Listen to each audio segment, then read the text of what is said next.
Mr. Brajendra Navnit, IAS, is the Principal Secretary to the Government, Information Technology and Digital Services Department, Tamil Nadu, and Officer on Special Duty to the 16th Finance Commission. A 1999 batch IAS officer, Mr. Navnit served as India's ambassador to the WTO, Joint Secretary in the Prime Minister's office, and held key roles in the Tamil Nadu government. Thank you so much, and good morning to all. First of all, I would like to thank MMA and specifically Mr. Vijay for having faith in me, for giving me such challenging task of addressing this August gathering and eminent people. And I am sure that you will be looking forward towards the full day session, and my role would be only to give you some catalytic kind of ideas or experience coming from the national, international and subnationals experience at Delhi, Geneva or in Tamil Nadu, and to invigorate that decision on discussion on the resilient part of that Indian story. So first of all, this phrase resilience is these days you go in any board meeting or you even in a drawing room discussion, you will find that people are talking a lot about resilience. And when we say resilience, it has different meaning for different people. So I will confine myself only to the level of resilience for the Indian economy, particularly the economic aspect. And on that also, I will be more talking about or sharing my experiences on the trade aspects of it.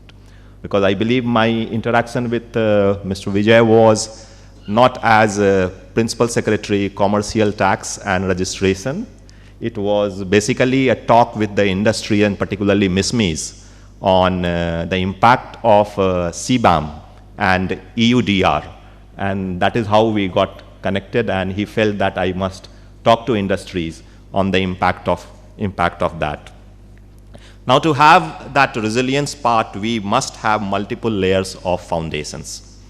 And when you say multiple layer of foundations, country has gone through these experiences, reforms, whatever you call, and it is an evolving process. In giving resilience to Indian economy, the role of trade is very important, because when we talk about trade, and when we put it in the context of Indian economy, just put the numbers in perspective, we may be hitting $4 trillion economy. If we say we are 60% consumption economy, then maybe 2.25 to $2.5 trillion of domestic consumptions. But if you compare it with what is there on the plate for the industry to tap on, is last data from WTO is about, if I remember correctly, it was $32 trillion of global trade, 25 happening through goods part and 7 through services. But I can tell you that 7 services is underpitched, because I was inside crunching into those publications for last 4 years. There are a lot of embedded services which are getting captured as goods. So very fairly you can say that it is about 20 trillion of goods trade and about 12 trillions of 60-40 kind of ratio, and which is services going faster, it will be even more going forward, it will be more important. So therefore, we need to keep track of this aspect, that whether as an industry or as an investor, you would be eyeing for a cake size of 2.5 trillion, or you are looking for, even if I say 10% of the $32 trillion, you are talking of 3.2 trillion. And since we start with a very low base, put it in a perspective, if you see, almost 75% of domestic consumption you are holding on as domestic manufacturers or service providers.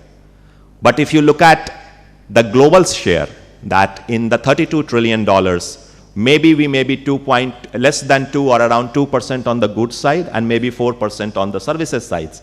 So since we are starting with a very low base on that, therefore the delta opportunity for you is to make India more resilient in the economic growth, is to tap on the 2% or 4% share part, because it is very easy, you know, as a business, that to move up from 2% share to 5% share, rather than moving from 75% share to 90% share.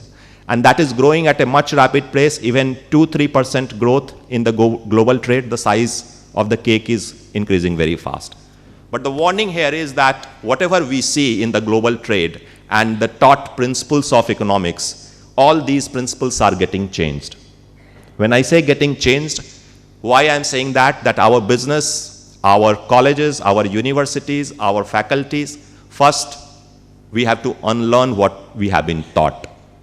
First of all, we have been taught as an individual, as a bureaucrat, or as an industry, we have been taught we are very good in managing scarcity. You push us in a trouble, we will bounce back, and that is what the previous speaker talked about, the resilience part of the Indian character. But you throw us in a surplus situation. I think what I have seen within country and outside, we may be one of the worst person to handle surpluses, whether it is the personal matters, whether it is the family matter, whether it is the society, or whether it is for the Indian economy. Now is the place, now is the time when India has emerged, and we face plenty of surpluses in various sectors.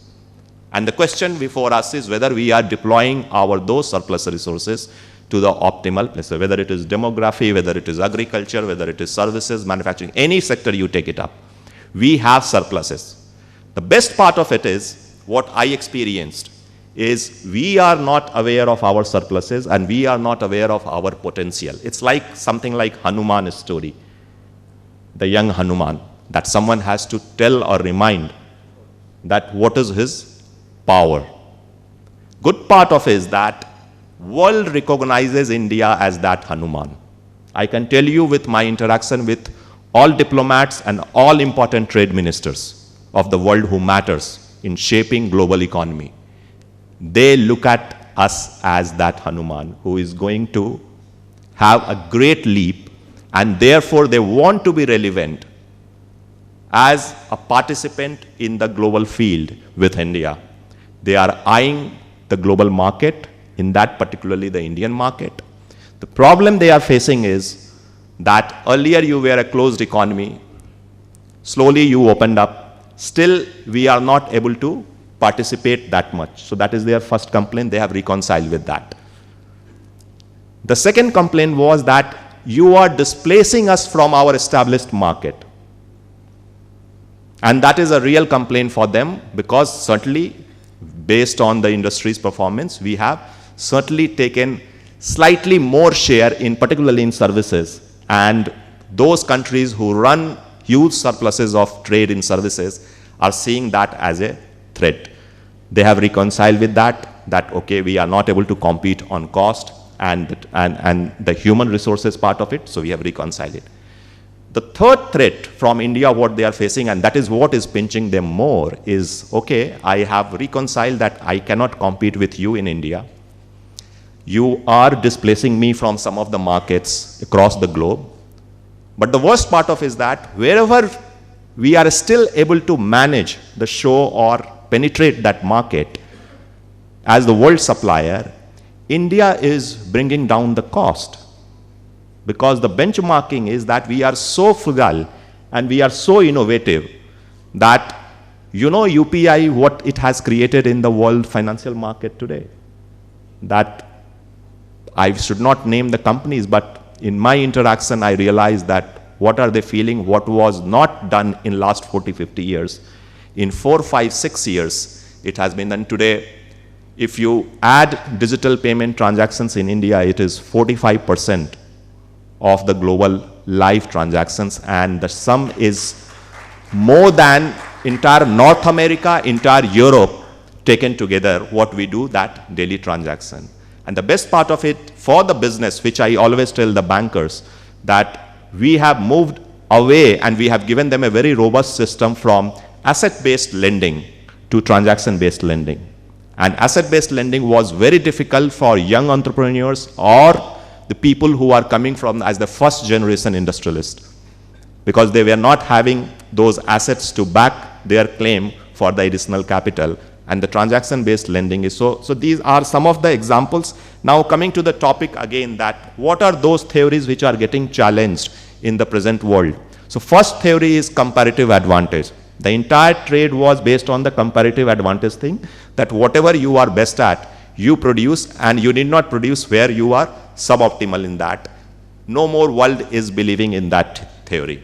I can tell you, whatever you hear in the discussion, seminars and workshop, it may be there, but closed room meeting of the hard trade diplomat negotiations, it is not the issue of comparative advantage. People are looking at persistent surpluses and deficit between two countries. People are looking at employment. People are looking at the forex availability.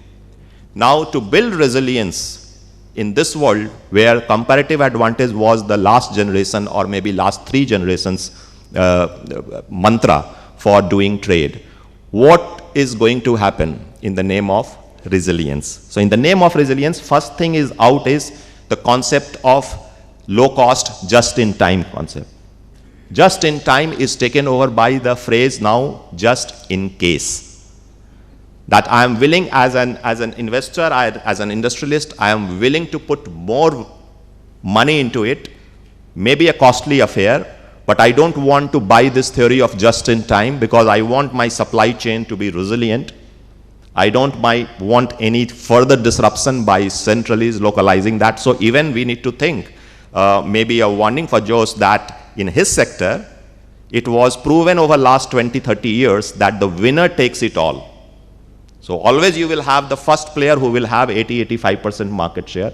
But whether industry is going to believe in that concentration power, because everyone will be looking at not just in time, just in case, what if it happens with this supplier, so do I have a fallback arrangement? So we need to prepare for that. The second threat for industry or opportunities for industry in process re-engineering or business re-engineering is, 2 scenarios are getting challenged now. For last 50 years, the Western world, for that matter, and some of the East Asian rising, developing economy into developed economy, they thrived on 2 important low-cost items, which was fuel subsidy and labor subsidy. You know that cheap energy, so someone was subsidizing that cheap energy, and cheap labor from one particular geography. So someone was subsidizing, it was basically the consumer of that country who was subsidizing that cheap labor supply to the world or Western world. Now in today's geopolitical scenario, post-pandemic and post-geopolitical struggle, both these subsidies are challenged. The consumers of that world, Western world, I was sharing just that 2 generations of Europe and America, they don't know what is animal called inflation or what is the price rise concept. They don't know. Actually, they don't know. If you talk to their students or who are doing weekly shopping of groceries and all, we saw in Geneva one gentleman carrying the carrot of the egg to the counter and not scanning it and saying that something is wrong. And that guy is convincing, no, nothing is wrong, it is the correct thing. No, for last maybe 4 years, 5 years, I am picking up this carrot from this place and it charges me 4 francs. But I am seeing a sticker of 6 francs. So something is wrong, someone has put some wrong sticker. So he is not believing in that price rise. So as long as you are not exposed to that situation, same thing with energy, that a person, this is again a real story from my known family, that people sent the car, that kid sent the car to the garage, that it is not working properly. Now what was the reason? It comes back, everything is fine. The father is scolding the daughter that why have you sent it to garage? We have spent that much money. The answer was the dad, for X dollars, it was running for 7 days for last 2 years. Suddenly in last 2 of my refilling at the gas station, it is going off in 4 days. So that kid has never been exposed to read the price because it is almost constant, X dollar for a gallon. So if X dollars, so for them the transaction was, let us say, $10 to buy the gas. So $10 will run me for 7 days. Now $10 is running me for 4 days. So something is wrong with the car. So why I'm telling you that it has tremendous impact, because if that situation is challenged, that people are willing, in the Western world, people are willing to go for higher energy price, and people are willing to raise the level of wage, because if you bring back the industry, then they have to compete, and therefore the industry has to pay more wage. Forget for a moment the impact of CBAM, where steel will be 20% costlier. Forget the impact of EU DR, deforestation regulation, where the input cost will further rise. You can imagine that what kind of a steady inflation scenario the Western world or the reserve currency world is looking at. It is no more 2% or lower. It has to be higher, because someone has to pay. Either you pay from the government side as subsidy, it is inflationary, or you have monetary stimulus to do that, again higher inflation, so someone has to pay for that. And our industry has to be ready that what will be the cost of capital to build that resilience if 5% risk-free US Treasury investment is available across the globe. And if you put the markup of the inflation differential scenario between that country and your country, you have to prepare for that scenario for higher capital cost, and even what we are seeing, the flight of capital and then strengthening of dollar in that sense, whether our industry is willing to tap the external resources at that cost for a longer period. So therefore, we need to see that how are we going to cope up with this doing away with low inflation scenario in the Western world. The second thing, which is a challenge to build again a resilience, is on the carbon border adjustment mechanism and EU DR. So again, CBAM, somehow we have understood that, okay, our business with Europe is only this much, so this much is impacted. No, it is a clear no, and the business must prepare for that scenario to be resilient, because EU is a big consumer of these products, and EU is a big importer of these products which are covered under EU DR and CBAM. If European Union is telling that we don't want these products, that means they are willing to create two classes of products, because their suppliers will not overnight change their supply mechanism. The blast furnace cannot change to electric arc furnace overnight. It may happen for greenfield. So you will be sitting on huge capacity of products which are being consumed in Europe and now available for the world. So suddenly you will be hit, because you will find lot of inflow of those materials into your supply chain, and your manufacturers, maybe downstream you may be happier, but the primary producers will find a great challenge in competing with that, and therefore bigger industries will have a threat of having two products, two different standards, two different pricings, and suddenly you find that where you were competitive in your domestic market, you have become non-competitive in your own domestic market. On deforestation regulation, the challenge is traceability. I don't think in India we are ready for traceability, and that means that for particularly like in Tamil Nadu, that leather industry, footwear industries and all, it goes to that extent that you have to push that traceability to that level, that the skin, linking it to the cattle area, and that cattle's grazing ground, and that grazing ground not coming out of the deforestation, this thing. So imagine that what kind of scenario we are facing. Now, coming back to, for us, what should motivate us and how broadly we should prepare is, in India, a lot of financial experts are here. All of us are familiar with the credit rating scenario. Single A rating, very good.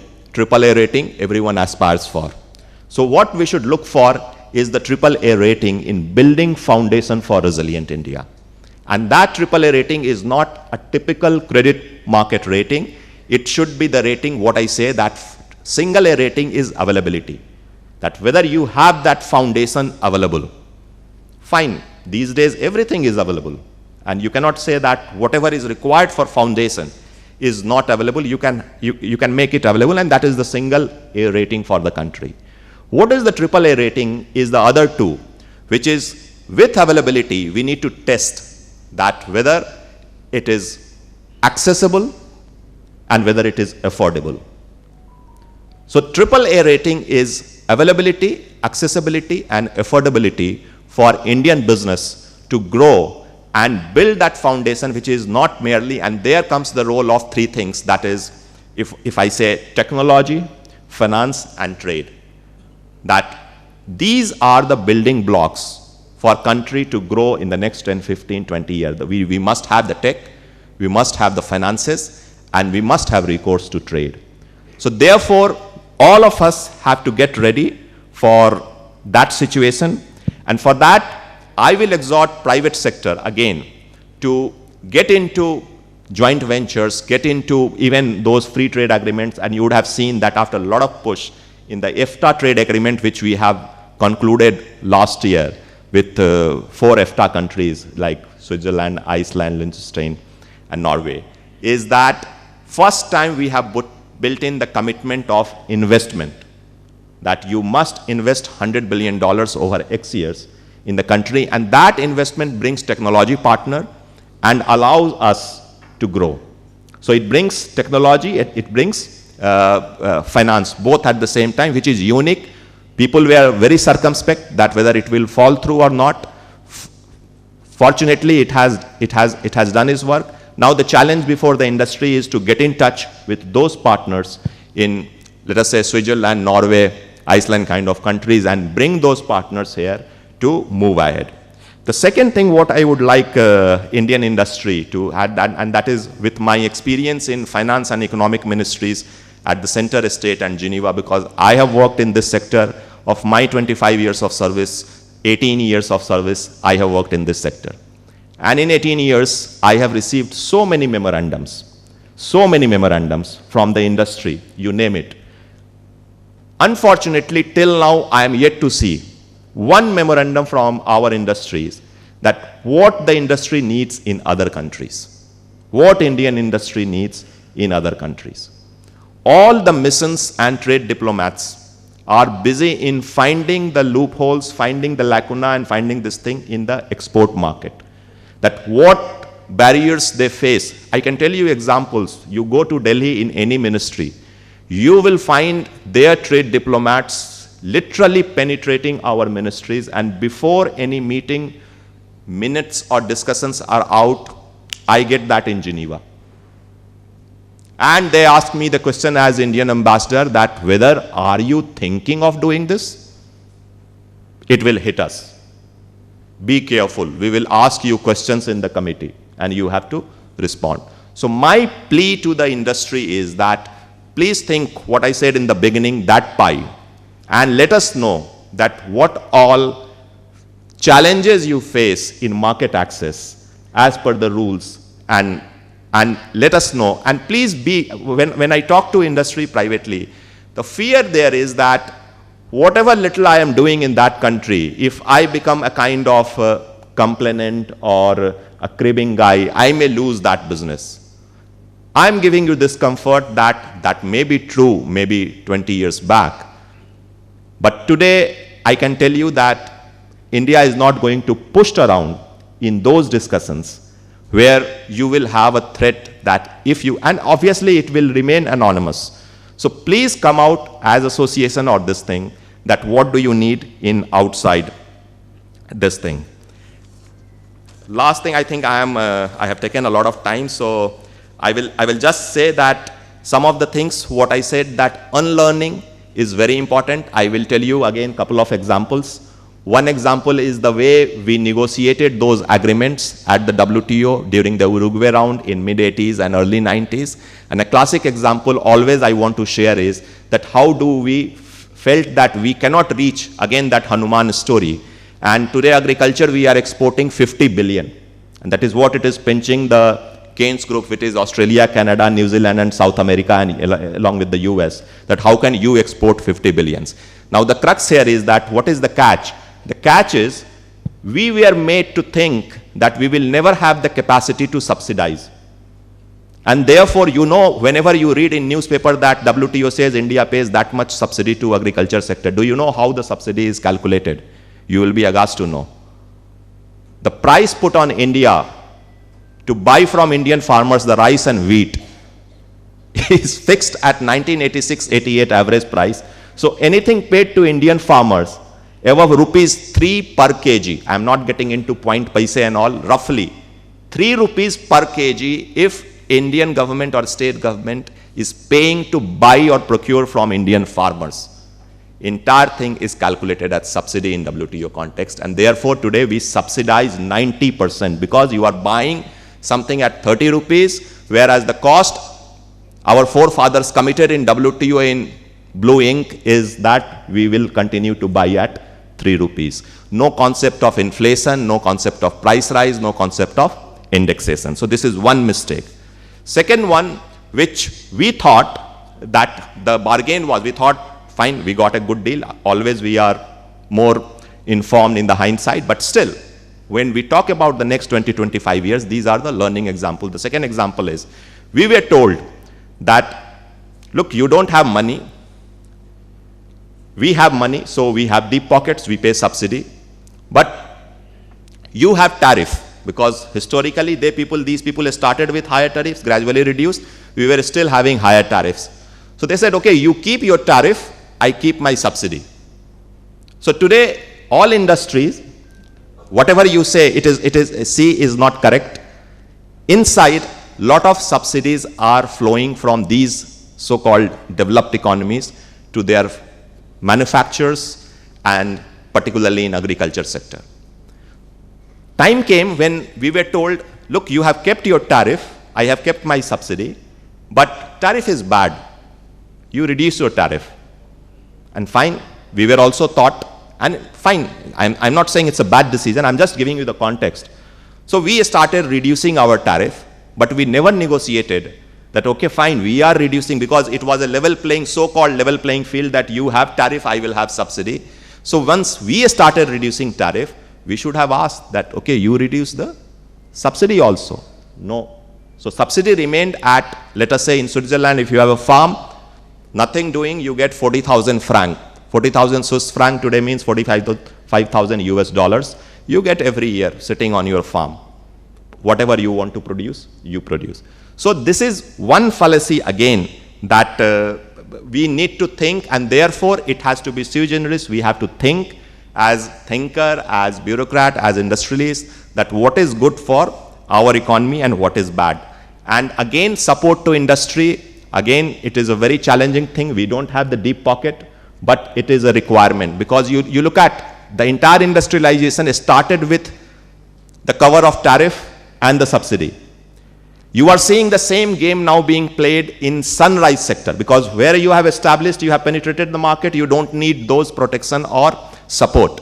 But for the sunrise sector, again, the same theory is being applied. So whether we are ready to match that, certainly we don't have that deep pocket. So in the sunrise cutting edge technology sector, we need to see that how to make resilience when we don't have these things and offer, and the other side will offer you. Lastly, I will say that yes, to make resilient economy, we need to do a lot of unlearning. New rules have to be written and we should be part of it. I can say time is running out for us. We call about demography, but my worry is that we should not become old before becoming rich, and therefore we have to move faster. Thank you. And sorry for taking longer time.